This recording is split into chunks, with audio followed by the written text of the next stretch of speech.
Messieurs, dames, tango ekoki. Mbote bandeko na biso nyonso balandi ya Edem TV officiel. Je pense que ngai serviteur Nabino, votre humble serviteur, Maître Papi Diosso, Ngandou Mwendela Bouinda, affectueusement appelé troisième intellectuel de Kabeyaka Mwanga. Bandeko nanga, bon week-end. Lelo samedi 4 février 2023. Naye to solola. Ma solo ya ko solola eza ebele. Mais nazuika ka 2 points nde tokolobela lelo. Tokolobela, il y a un document qui circule sur les réseaux sociaux. Un avocat, il y a FCC, à saisir Inspection Générale des Finances pour asala audit na bambongo na ministère ya finance concernant mbongo ya Joseph Kabila oyo atushaka yango te.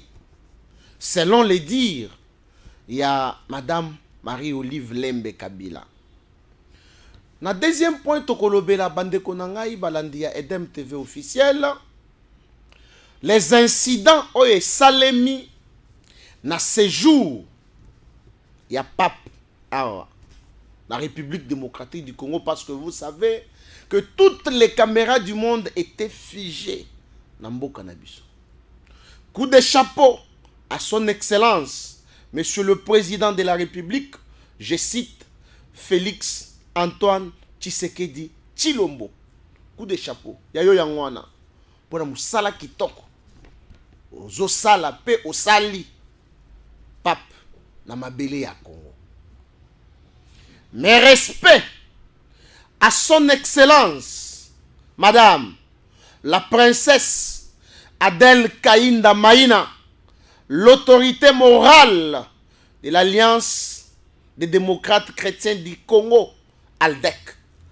Ma formation politique, la princesse, maman diaconesse, maman Nambwende, maman intercesseuse, yayo yangwana, bisika ozali, ozo kolanda biso.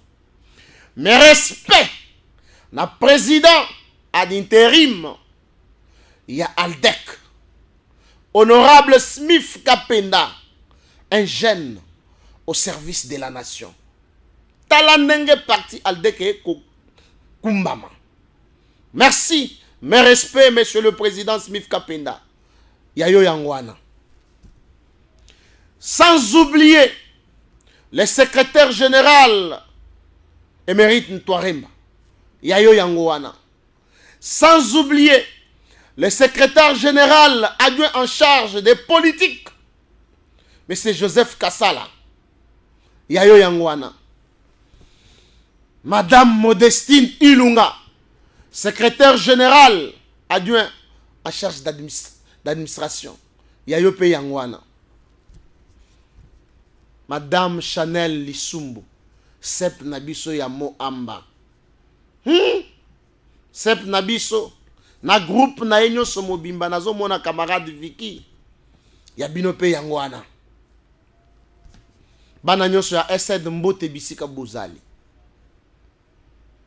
Bande konangai na yelelo lokola na lingaka nzembo moko boye, un musicien chrétien ayembaka na yelelo yo na yeko yemba oya leki nyonso na nguya menga Papi Diosso na yelelo yo na yeko solola makambo etali mboka ya Congo.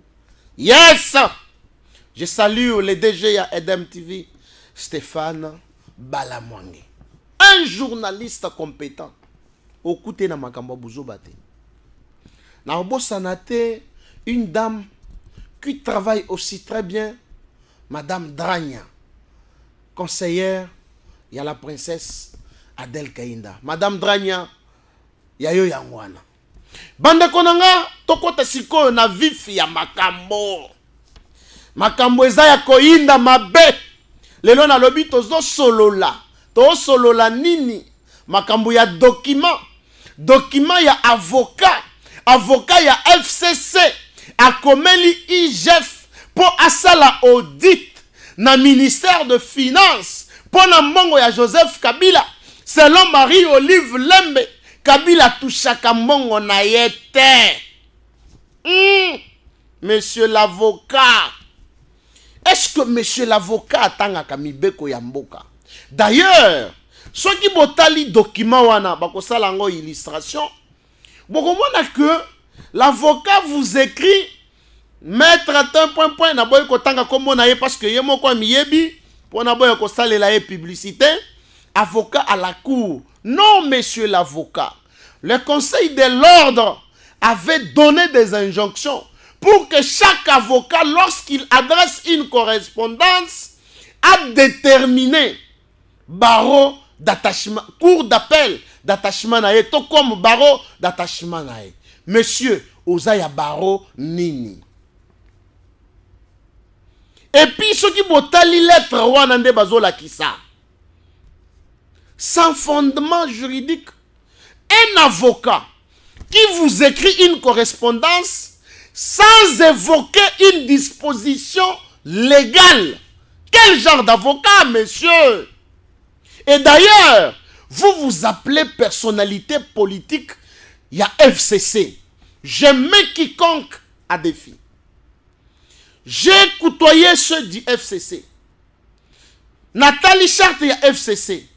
Natikala komo nate le terme personnalité politique. Boye bisanga, ce qui bosi boyoka, ata Néhémie Moulanya, babenga ye personnalité politique, ata Joseph Kokonyangi, babenga ye personnalité politique.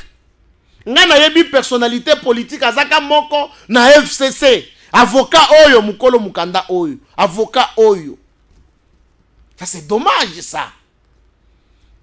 Est-ce que Batoua FCC Batalaka Mouto Tango Alekaka avec cette qualité, nous aurons aussi appris qu'il est attaché au professeur Néhémie Moulanya. Est-ce que le professeur Néhémie Moulanya Koye Bisabiso, est-ce que Nakatia FCC, ba personnalité politique, bazaboni? Parce que na minute otoyebika moko. Mais, quand cela ne tienne, toye na document. Document oyo avocat Zoluka.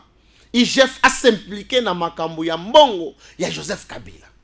Qui est Joseph Kabila bandeko nangaye? Natangele bino nano. Joseph Kabila a monique a commis na souka ya bokonzi na ye. Ajiba professeur d'université nyonso bazalaka na parlement. Parce que bango ba memela ye ba diplôme na ye nyonso. Babi bosalela ngai loi. Wanezo kende na avantage yanga moko.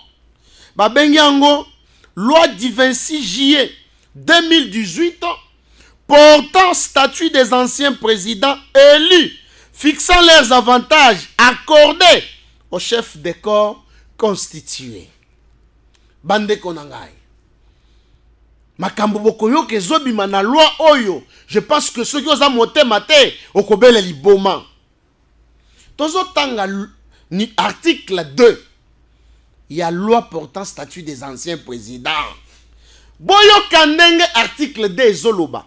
Na fongoli parenthèse oyo pour vous comprendre que est-ce que monsieur l'avocat ya FCC azali na droit pendingisa ya kokomela IGF pour a sala audit na ministère ya finance. Or na gestion na bango pendant 18 ans IGF ezalaki ya konyatama. IGF ekundamaki. Lelo FCC azali ko trouver avantage pour le saisir IGF à sala audit na ministère ya finance. Merci beaucoup. Article 2. Au sens de la présente loi, on n'entend pas ancien président de la République élu. Tout citoyen congolais qui a accédé aux fonctions du président de la République les a exercés et les a quittés conformément à la Constitution. Bande konanga bozo landanga malamu. Tout citoyen congolais qui a accédé aux fonctions du président de la République, qui les a exercées et qui les a quittés conformément à la Constitution. Donc, tout ça malembe, bon, mais la maille. Likambuya liboso, tout citoyen congolais. On se pose la question. Est-ce que Joseph Kabila est-il citoyen congolais? Pour cette réponse, nous disons non. Non, pourquoi? Parce que le parlementaire européen nous a dit un bonjour. Les conditions dans lesquelles Baboma Kimouze Abomi, la décision était prise ici, à Bruxelles. La décision était prise ici, à Bruxelles. Et 15 jours après, on a exécuté. Bangomoko, Balobani. Nous devons chercher un jeune de nationalité rwandaise parce que nous allons les manipuler. Bande Konangai. Et il dit, on est allé ramasser, Boyoka bien, on est allé ramasser un jeune de nationalité rwandaise. Nalinga elingi kolobanini, tokei kolokota, elenge, ya nationalité rwandaise, parce que toyebi ke toko manipuler ye. Et ce jeune de nationalité rwandaise, comment il s'appelle? Hippolyte Kanambe Kazembere alias Joseph Kabila. Bande Konanga. Maintenant, au terme de cet article 2, alinéa 1, est président de la République, est ancien président de la République élu, tout citoyen congolais. Voilà. La question que je pose, est-ce que Kabila était citoyen congolais? Nous disons non. Wanatokei. Deuxième alinéa est le Bénin, qui a accédé aux fonctions du président de la République,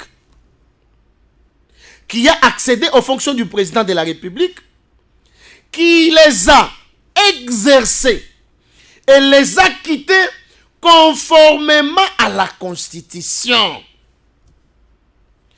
Est-ce que Joseph Kabila a accédé à pouvoir par la voie des élections?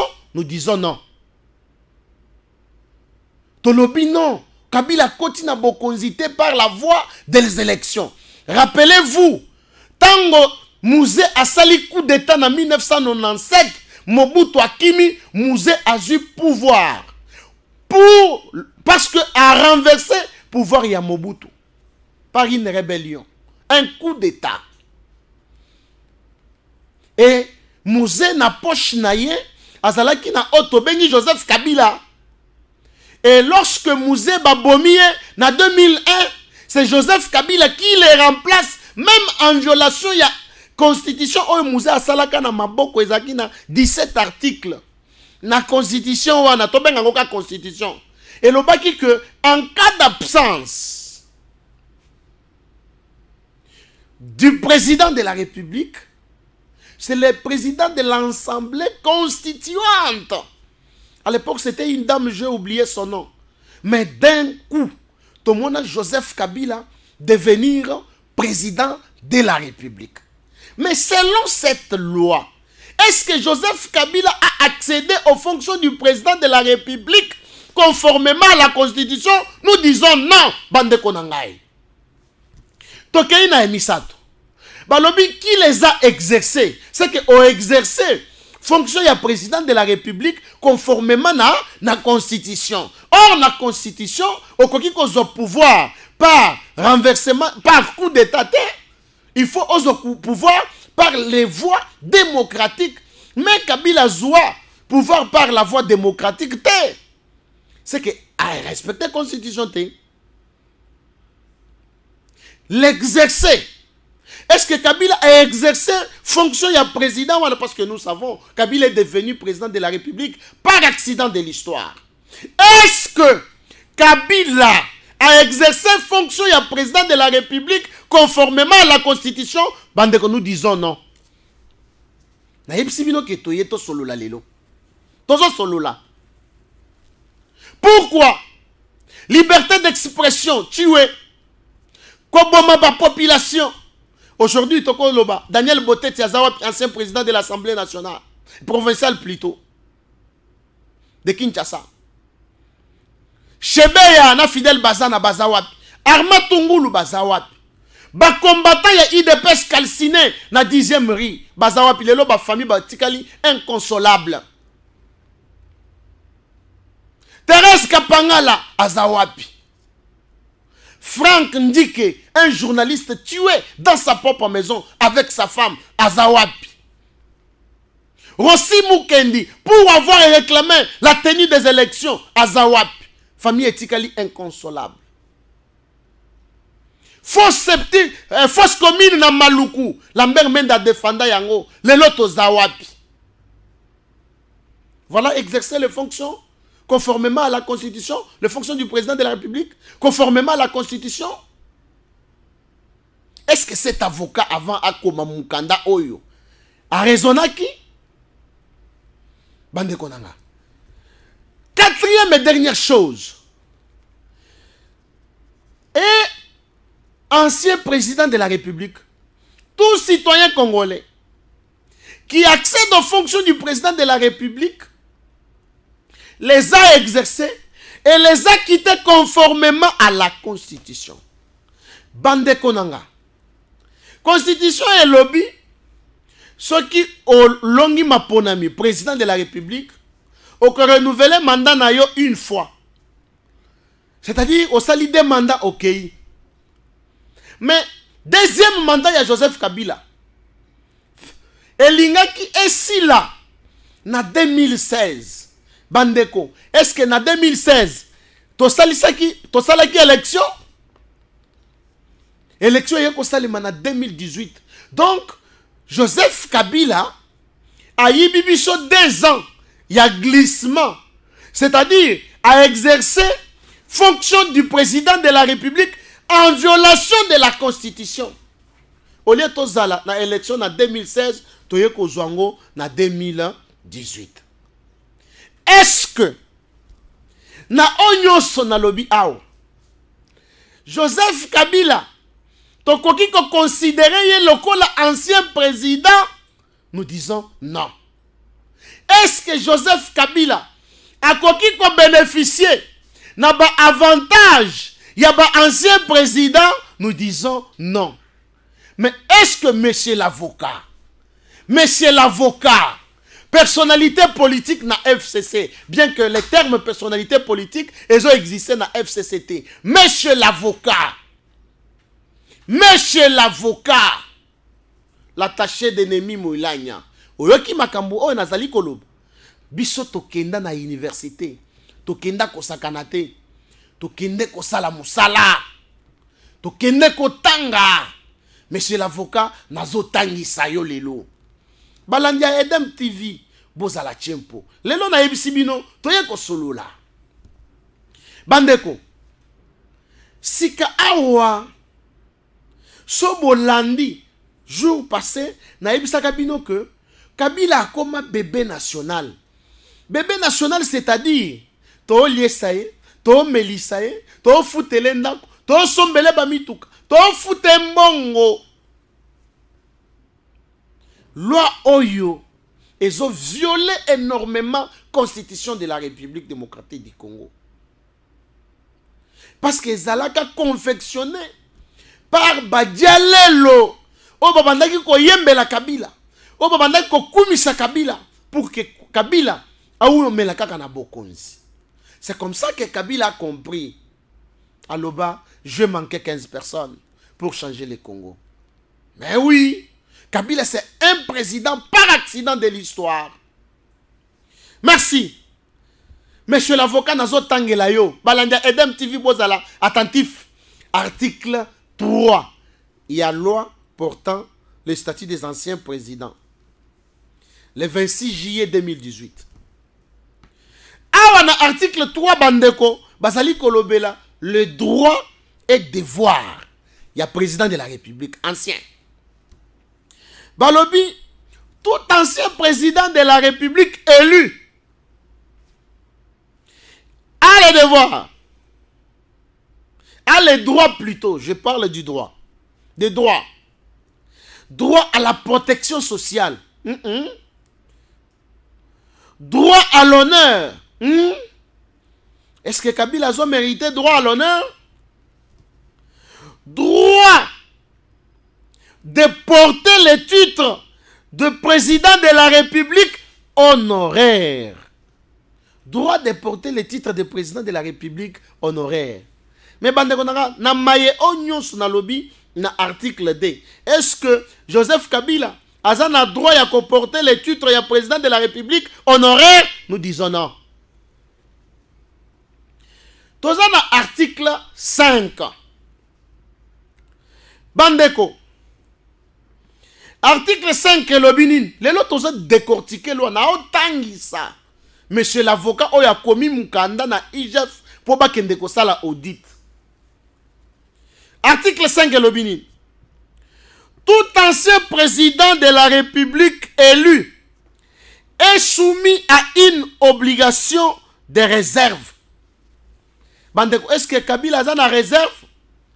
Boyoka Zakari Bababa se awa. Koloba ete. Kabila il faut azala clair. Parce que tozo mwana maye o ezo koleka. Lokola Kabila azana kati ya makambo wana. Wana za Zakari Bababa. Obligation de réserve. Obligation de dignité. Obligation de patriotisme.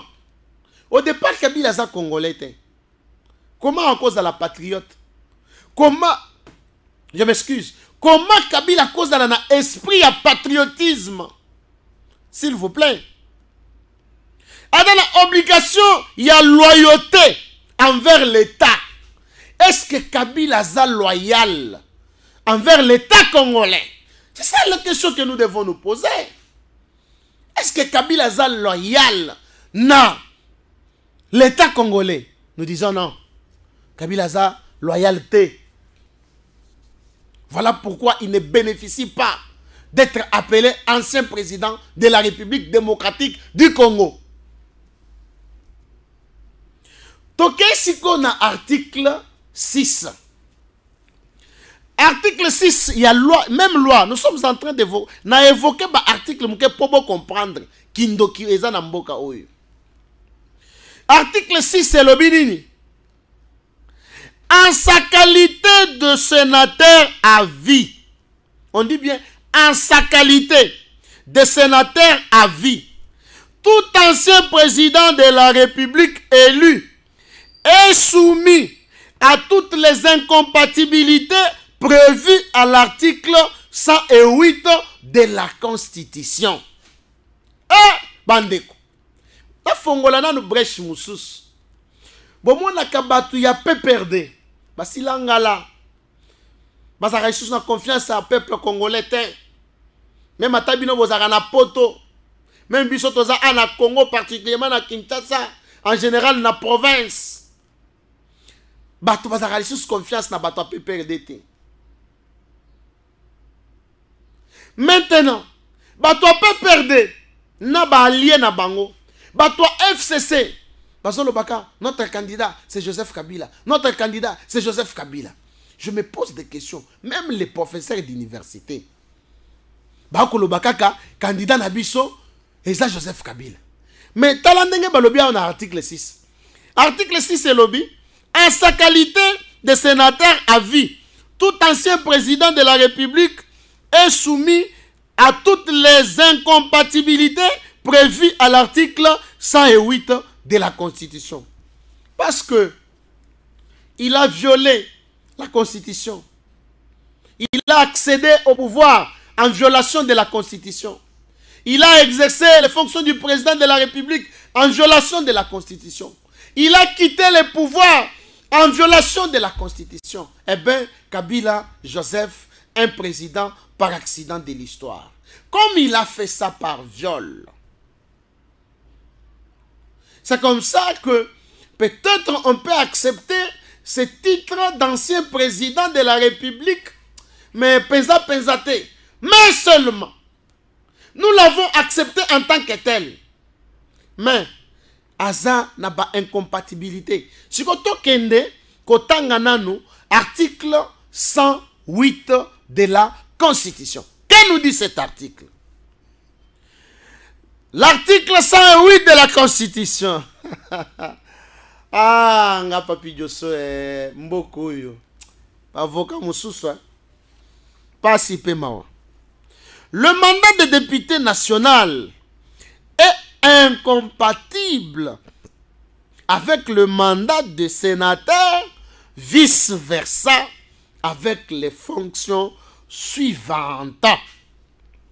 Membre du gouvernement, membre d'une institution d'appui à la démocratie, na membre du gouvernement, il y a un débat ce qui ont député et que banomé yeli sous ministre moyen à exercer fonction de député exaté. Pourquoi? L'article 108 de la Constitution est clair.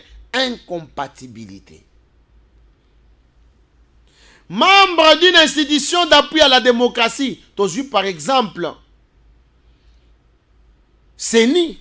Si tu nommé un membre de CENI, c'est que moyen à exercer les sous fonction de député ou sénateur exaté. Une autre institution d'appui à la démocratie, tu as ces sacs. Le col Christian Bosembe, coup de chapeau. Appelation Mbote Bisiko Zali. Moussala qui toko. Donc, ce qui Christian Bosembe Zali député, c'est que le col Azali nommé dans l'institution d'appui à la démocratie, mandat naye, il y a député Lingaki Koya. Membre des forces armées. Membre de la police nationale, membre des services de sécurité, Naba Moussous, ils ont belé, incompatible. Mais il y a une place de ce pays, na souka ya article, bazoloba, et tout autre mandat électif. Et tout autre mandat électif. Bato basale biloko bato FCC. Bato basala ba loi oyo, bato FCC. Bato PPRD. Mais quand on dit l'incompatibilité na mandat nyonso électif, Kabila porte sur sa peau le statut d'ancien président de la République, bien que ngai nazo reconnaître en côté. Kabila sur sa peau a silisa ba deux mandats naye prévus dans la Constitution, bien que ngai nazo reconnaître en côté. Mais hélas, au moins, on a FCC, oh non, notre candidat, c'est Joseph Kabila. Oh, Kindokite, Nzambe Nangai. Oh, Pesa Kindokite. Ça, c'est quoi ça? Ça, c'est quoi ça? Voilà. Bande Konanga, je pense que vous comprendre que monsieur l'avocat Oyo a yebi na ye mibe côté. Parce que ceux qui avocat oyo atanga penza mibeko nde akoka kite ko koma mukanda oyo akende kotika na IGF pour IGF asala audit na ministère ya finance et pas ya ministre Nicolas Kazadi. De tout ce que j'ai dit ici, Kabila n'a pas droit de toucher cet argent là. Ceux qui maman Olive Lembe Aleka qui pona koloba que non, mon mari, mon époux ne touche pas son argent. Mais, bandeko, na fongola ta moi parenthèse moussos. Bien que nazo fongola ba parenthèse, na okanga yangote. Bino bosi bomona ba avocat de ba plutôt, ba député. Il y a régime. Il y a Joseph Kabila. Ba sali loi ya motindo ya boy. Pour la population, nazo par exemple pour na ba enseignant que enseignant oyo akokende na pension ou bien un ancien enseignant azana ba avantage ya logement, azana avantage ya ba mituka, azana ba avantage ya boy bosi boyoka ngo mais boyoka lisusu makambo na ko tangela bin boyoka ba avantage oso na tangi na banzike batu bolila kaka na loi oyo portant statut des anciens présidents yoka nan article 18 avantage complémentaire. Tout ancien président de la République bénéficient des avantages complémentaires suivants. Une habitation décente fournie par l'État ou une indemnité de logement. Boni boyeko. Kabila piye mbokoyo. Kabila yibi mbokoyo. Ba société ya l'État, entreprise de l'État, evandi na mabele. Asombi ba mapango, asombi kingakati, asombi kashamata. Metango kolongo na bokonzi. Ba foute $680,000. Soki ba kopese lupango te par l'État avanda. Et quand on dit une habitation décente, c'est-à-dire habitation moko ezo correspondre na statut na ye ya ancien président. Soki l'État apesi yango te, apesaka ye mbongo pour allouer. Allez-y comprendre. Oli boma te bato, batata o basali biloko. Boyoka avantage mususu. Nabi lelo a otozaka na loi o bandeko na ngai. Boyoka avantage mususu. Un passeport diplomatique pour lui et pour son conjoint et ses enfants mineurs. Si quoi conjoint na ye wana nani? Oya zoloba ke mobali nanga azo simba mbongo te. Oya zoloba musée yakotala mbongo mboke zo kende bien te. Nde muto bakopesa passeport diplomatique. Congo. Boyoka avantage mususu bandeko bo paniquer te. Na yebisi bino biloko eza awa. Un titre de voyage en business class pour lui, pour son conjoint et ses enfants mineurs. Nazo vendre la kaba enseignant te. Bo si bo mona enseignant à côté retraite a commis un ancien enseignant. Si ko ba yebisi que enseignant oyo a ko bénéficier na voyage en business class. Pour nini ba député na biso bazo ko sala mibeko pour na avantage à population congolaise te. Seigneur, ezanini, bino ba député, ezanini. Bandeko natanga ya suka. Poso natangi mususu ko pese liboma. 5 véhicules pour sa fonction et pour usage domestique. Tant que ba véhicule, ba véhicule ya o ketchite. Et ça, ba mituka ko ba jeep ya valeur, ba jeep ya confort. Ba pesi yango 5 pona tambolela nango na pona misala ya ndako. Donc bazo kende ko somba biloko na ba supermarché, ba ke na ba mituka wana. Carburant l'état mutozo cha, mituka l'état mutozo somba. Liboma. Yasuka pona silisa. Un service de sécurité doté de moyens conséquents. Kaka. Est-ce que le service de sécurité na biso est dans un moyen conséquent? Bandeko na ngai. Boze na me la tamai. Na yoki li bome kanginga pona ba avantage. O ezali pona ancien président. Nyonso confectionné pona tata o bomone avandi na kingakati.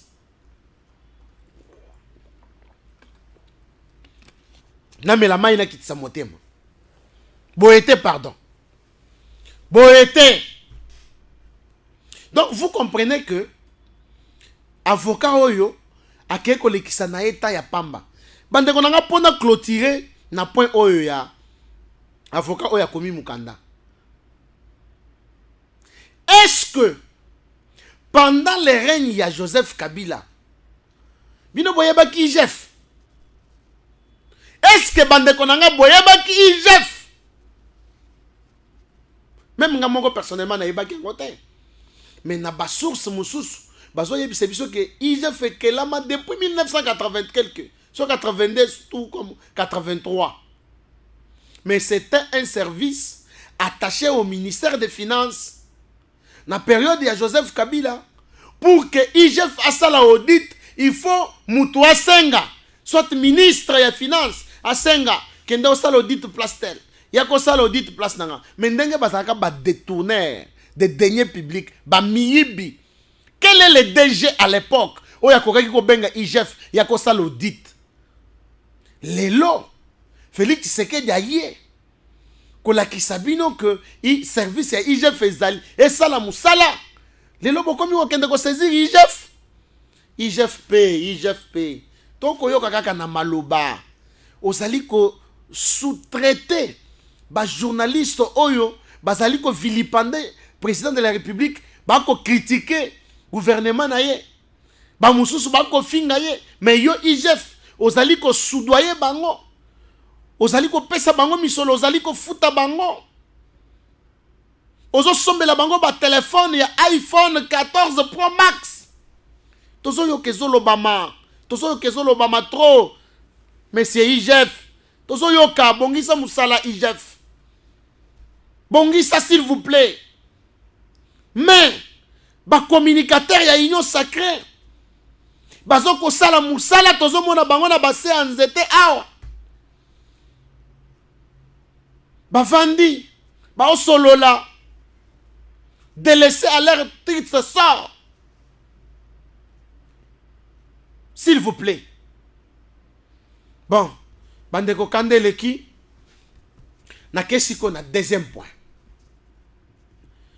Papa ye depuis le 31 janvier, du 31 au 3 février, du 31 janvier au 3 février. Mais je dois vous dire une chose. Ba incident ezalaki. Incident ya liboso. Lorsque le président de la République azokota les soi-disant opposants batikali bavandi. Est-ce que Fayulu na Moïse Katumbi, d'abord toutes les deux personnalités politiques là, bangonyo sont ba étrangers. Moïse Katumbi israélien, Martin Fayulu sénégalais. Bazo respecter mon konziamboka te. Boni soki papa koti atelemi pona kopesa mon konziamboka mbote. Mais bino Fayulu na Moïse Katumbi bovandi. Bino Moïse Katumbi candidat moko pour kende ko s'enrôler, il faut Salomon Escadé la Zalawana pour confirmer est-ce que village na yo ezaboy comme bongo village nani papa kombo nani. C'est le seul candidat où azala qui accompagné na mutu na ye pour que ba azala na certitude ya ba village bazo koma parce que yebi ki aza congolais te. Martin Fayulu aza mutu ali boso ya akei mbangu tango yoki ke enrôlement et bandit. Président de la République azokota bino bovandi bokeba na bino. Voilà le premier incident bande konangai. Deuxième incident, Pape na stade devant banani, devant jeunesse congolaise. Mais jeunesse congolaise manipulée. Batuba koloba oh, ambongo alobi boy, ambongo alobi boy. Est-ce que ambongo azalaki mupaya na biso? Ambongo azalaki mupaya na biso te. Mupaya na biso c'est le pape François, le Saint-Père. Biso ndei tozana posa koyoka oyo ya memeli biso. Mais batu ba lobela makambo papa alobi te. Bakolobela ka ambongo. Bon comprendre te que ambongo azo distraire biso. Seul cardinal oyo depuis mboka na biso eza Congo. Oyo azo tambola na ba candidat président de la République na poche. Et puis atambola kana nationaliste te, atambola kana ba candidat étranger. Lokola ba Martin Fayulu na ba Moïse Katumbi. Voilà ba candidat ya ambongo. Bandeko, incident ya munene. Le cardinal Ambongo n'a pas remercié le chef de l'État pour un effort. Oya sali ya kolongola pape na Vatican kokoma na Congo. Joseph Kabila pendant 18 ans a beta basango, a boma bandimi ya église catholique, a panza basango na kati ya église, a boma batu na kati ya église. Azwa pe courage ya kosenga pape aya na Congo, papa boya. A senga deux fois, papa boya. Mais Félix Tshisekedi a yé, a sengi pape, papa yé. Ambongo n'a pas remercié le président de la République. Mais c'est Ambongo se focalise sur les élections. Alors que peuple oyo bazo souffrir, peuple azana pasi, monsieur Ambongo, peuple, pasi à peuple congolais, et bandina Félix Tshisekedi. Monsieur Ambongo. Monsieur Ambongo, pasi à congolais, et bandina accession de pouvoir, na pouvoir, ya Félix Tshisekedi, monsieur Ambongo. Bato yo yambaki 3 jours avant, ba ebisaki yo, non, nous sommes impatients d'arriver à pape. Bango si mutu bakoti sa peuple, na souffrance. Bango mutu baboma mbokoyo, mais c'est Ambongo. Oye biango to, oye biango te. Vous jouez avec les gens. Incident ya munene, Ambongo prend la parole, ne remerciant pas le président de la République pour tous ses efforts fournis. Un autre incident, Ambongo, bayambi ete pa pape. Ambongo n'a pas obtenu une audience du jamais vu. Le Saint-Père arrive. Donc, tata na yo moko, aboyi ko yamba yo. Soni munene. Soni munene. Soni. Messieurs. Mais, papa yela ki biso message ni, il faut la toyeba. Alors, bina ba jeune. Bozala manipulé te. Mais tout le monde ba jeune manipulé. Banzembo babandaki koyemba wana. Les jeunes ont été manipulés par certaines personnalités. Bokende koyemba. Bayembi fali oyebela stade de Tondi. Pona nini fali atondi saki stade. Bato bakufaki na koyoka bato balobi étouffement. Mais tata le Saint-Père atondi si stade. Koleka kutu na fali. Est-ce que boyoka kike étouffement ezalaki to bato bakufi? Incident mususu bazo yembela Marcelo, le pasteur Marcelo de la 2e rue. Pourquoi? Parce que alobaki que l'église catholique c'est une salle d'attente pour entrer en enfer. Mais oui, ngala sepela ki na maloba wana. Église catholique ezali salle d'attente pour na kokota na enfer. Talaka kama makambo cardinal Ambongo azo sala. Nini kopekisa biso toloba ke non ezali salle d'attente te. Ba jeune manipulé. Comment vous pouvez imaginer? Ba jeune na stade bazo yemba Félix et Fachi oyebela. Manda esili mais ba ko seka. Biso to sali lutte. To bengana kabila na mboko oyo. Ba gaz lacrymogène, ba marche. Mais il faut te sentir que la police a zozo musala. Quelle est cette opposition-là? Ezali incapable. Il a commencé même une ville morte. Lelo la police a vendu à Zopema. Ana musala te. Ba gaz lacrymogène tala na ba dépôt. Et tondi. Moyen ça les a te. Mais nous on a combattu. Tant que biso tozalaki na nzela, toko yemba, Kabila, longwana bokonzi. Mais parce que quand on appelle quelqu'un Fachi, Fachi c'est pour ses intimes. Pour na bato bazana na bonne relation na yeba oba linga kaye makasi Fachi. Maintenant tant que bozo analyser, bozo mona bazo yemba na stade, Fachi oyebela, c'est-à-dire c'est quelque chose qui a été mal préparé. Bozo mbongo bokende po boyemba. Papa yoka. Les boyoki soni. Jeunes Congolais, ne cédez pas à la distraction.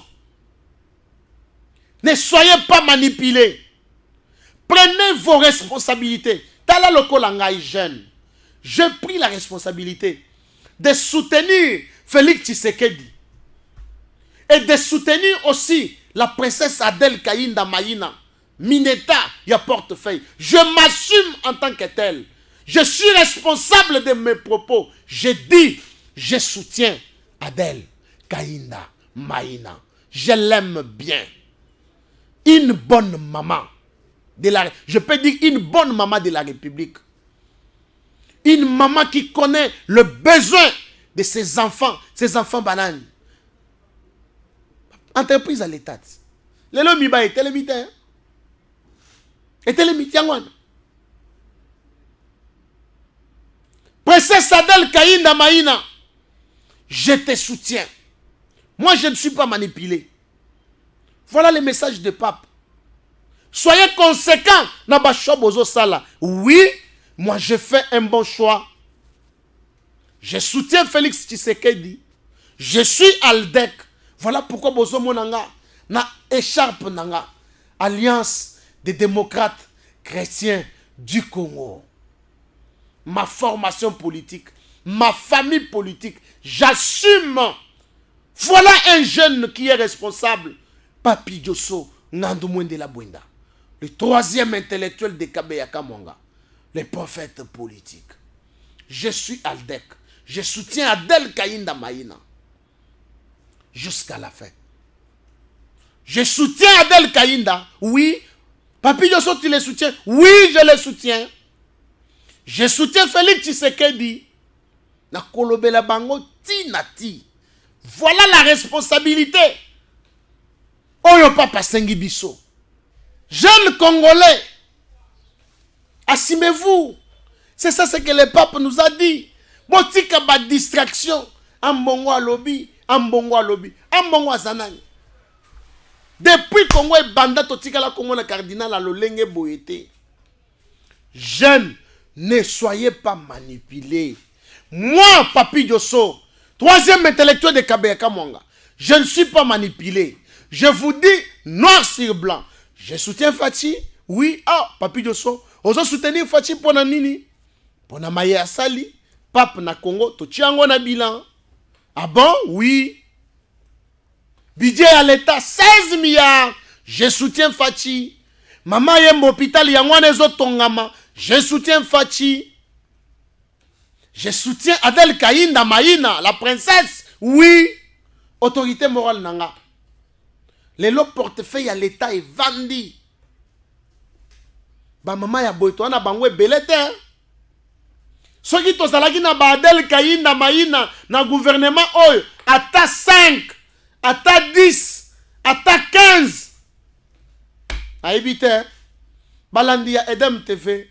Je pense que wana ezalaki Mosali Nabino, Maître Papi Diosso, Ngandumwende la Bwenda, l'intellectuel de Kabeyaka Mwanga. Voilà, Makambo na lobeli bino par rapport, il y a document oyo, l'avocat, personnalité politique, il y a FCC, a komeli, chef pour na audit, il y a ministère, il y a finance. Je pense pour na lelo, to suki awa, Nzambe, abate la mabota na bino, Nzambe, abate la bino bisika nyoso bozwami, Nzambe, abate la maman Adèle Kaïnda, pour na musala za kosala, Nzambe, abate la Félix Antoine Tshisekedi Chilombo, pour na musala za kosala, na Aldec Tolobi, en 2023, ce Fachi ou personne.